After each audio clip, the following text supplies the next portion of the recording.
Hello everyone, hello সবাই, welcome back to my another video. এই একটা ডিজাইন 10 থেকে 12 বার করা হয়ে গেছে আমার বেকিং ক্যারিয়ারে।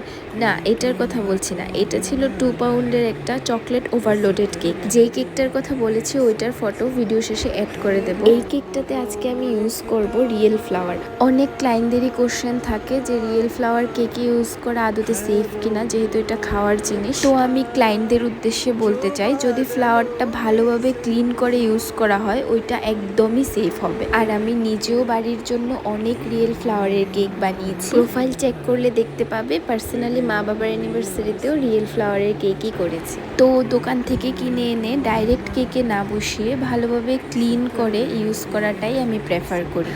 আশা করি রিয়েল ফ্লাওয়ার ইউজ করা নিয়ে দ্বিধাটা কিছুটা হলেও দূর করতে পেরেছি। আমার প্রোফাইলে অনেক রিয়েল ফ্লাওয়ারের কেক দেওয়া আছে, ভালো লাগলে স্ক্রিনে দেওয়া নাম্বারে মেসেজ করে অর্ডার করতে পারো। এই ডিজাইনটা কিন্তু ব্যক্তিগত একান্তই আমার ডিজাইন।